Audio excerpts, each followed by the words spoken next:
Share করছি আজকের খাবার দাবার। আজকে সকালে উঠে দেখি যে আম্মু চিংড়ি মাছ ভুনা করেছে। যেহেতু আমি একটু লেট করে উঠছিলাম, এর জন্য আম্মু আমাকে কোনো রুটি দেয় নাই। আম্মু বলতেছে যেহেতু চিংড়ি মাছ ভুনা করেছি, আসো তোমাকে কড়াই মুছে খাইয়ে দেই। আর আমরা বোনেরা এই কড়াই মুছে খাওয়া, পাটা মুছে খাওয়া, এটা যে কি পছন্দ করি। আপনারা কারা কারা পছন্দ করেন মায়ের হাতের এই খাবারটা অবশ্যই জানাবেন। সকালবেলা খাওয়া দাওয়া শেষ করে আমরা একটু বেলা করেই চলে গিয়েছিলাম বড়াপুর বাসায়। আর বড়াপুর সবকিছু রান্না করে রেডি করে রেখেছিল।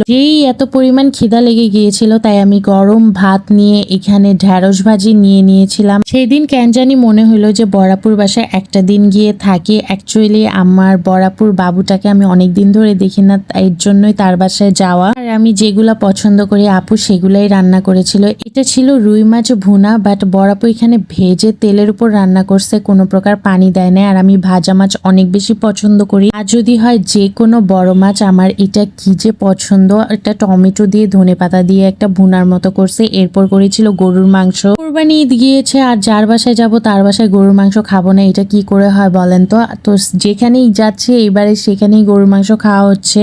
আর আপু জানে আমি গরুর মাংস কত বেশি পছন্দ করি, বাট আপু একটু বেশি আলু দিয়ে দিছিল, কারণ যেহেতু বাচ্চা আছে ওরা আলু ছাড়া কিছুই খায় না। আর আমি মাংসে বেশি আলু পছন্দ করি না, তাই আলুগুলা এক সাইড করে আমি বেশি মাংস নিয়ে খেয়েছি। এরপর নিয়ে নিলাম পাতলা ডাল। আমার বড়াপুর হাতের ডাল রান্নাটা যে কি মজা, সবচেয়ে বেস্ট রান্না আমার বড়াপুর হাতের হইলো ডাল। দুপুরবেলায় খাওয়া দাওয়ার পরে আপুর ওইখানে অনেক হাঁটার জায়গা আছে, ওইখানে হাঁটতে গিয়েছিলাম। আর ওইটা একটু গ্রামের সাইডে, সো হাঁটতে খুবই ভালো লাগে। আর এটা ছিল সন্ধ্যার দিকে। ভাইয়া এখানে খোলাজা পিঠা করেছিল, গরুর মাংস ছিল। তাই ভাইয়া যেহেতু নোয়াখালীর মানুষ, তারা খোলাজা পিঠা অনেক পছন্দ করে। কোন কোন দেশে এই পিঠাটা খায় অবশ্যই আমাকে কমেন্টস করে জানাবে। আমি যতটুকুন জানি যে নোয়াখালীর মানুষ বা ফেনীর মানুষ এই খোলাজা পিঠা খুব বেশি পছন্দ করে। আর ভাইয়ার বাড়ি কিন্তু ফেনী। ভাইয়ার গ্রামের বাড়িতেও এখানে খোলাজা পিঠার সাথে গরুর মাংসটা অনেক আয়েশ করে খায়, বা কোরবানি ঈদে তো তাদের এটা হতেই হবে। খাওয়া দাওয়ার পর অনেক বেশি গল্প করা হয়েছে, যেহেতু বোনেরা মারা সবাই একসাথে ছিল।